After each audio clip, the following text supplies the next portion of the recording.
Party నేతలు చెప్తున్నారు రాజాసింగ్ సీరియస్గా ప్రెసిడెంట్ అడిగింటే ఆలోచిస్తుంటేమి కావాలని పార్టీని కొంత డిస్టర్బ్ చేసిండు అనేది కూడా కొంత ఆరోపణలు. నా వల్ల ఎప్పుడు కూడా పార్టీకి డిస్టర్బ్ కాలేదు.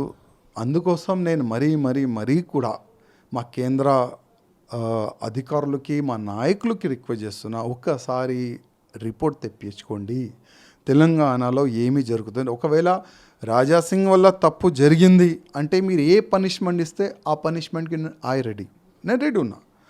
మీరు రిపోర్ట్ తెప్పించుకోండి.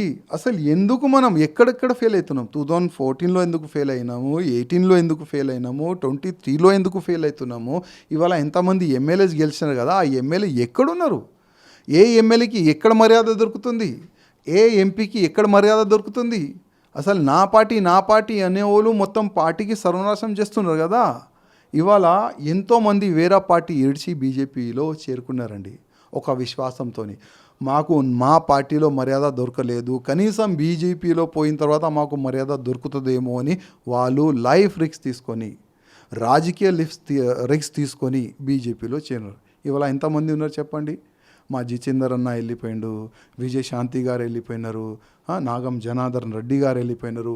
పెద్ద ఫేజ్ ఉన్న వ్యక్తులు బీజేపీలో చేరిన తర్వాత వాళ్ళకి మర్యాద లేదు, సీటు లేదు, ప్రోటోకాల్ లేదు. పాపం అందరు వెళ్ళిపోయినారు బీజేపీ విడిచి. ఇప్పుడు ఉన్న వాళ్ళకన్నా దక్కుతుందా సార్? ఇప్పుడున్న ఎమ్మెల్యేల ఎంపీల కన్నా మర్యాద గెలిచిండ్రు కదా 200%. ఇప్పుడు కూడా ఎవరు కూడా మర్యాద దొరకదు. మీరు చూసుకోండి. మీరు వ్యక్తిగతంగా వితౌట్ మీడియా ఒక ఎమ్మెల్యేతో కలవండి, అయ్యా నువ్వు ఎట్లా ఉన్నావు అడగండి, ఆయన బాధలే ఉన్నారు. ఒక ఎంపీతో కలవండి, అయ్యా ఎట్లా ఉన్నావు అడగండి, ఆయన కూడా ఆయన బాధలే చెప్తారు.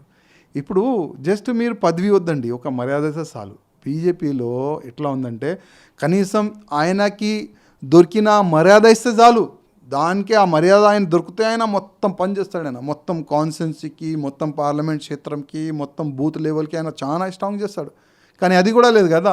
అసలు నువ్వు బతుకున్నావా, నువ్వు చనిపోయినావా, నువ్వు ఎక్కడున్నావా అడిగేది కూడా లేదు. అందుకోసం నేను కేంద్ర అధికారులకి, మా నాయకులకి రిక్వెస్ట్ చేస్తున్నా, ఒక్కసారి రిపోర్ట్ తెప్పించుకుంటే నెక్స్ట్ వచ్చే ఎన్నికల్లో తెలంగాణకి బాగుంటుంది.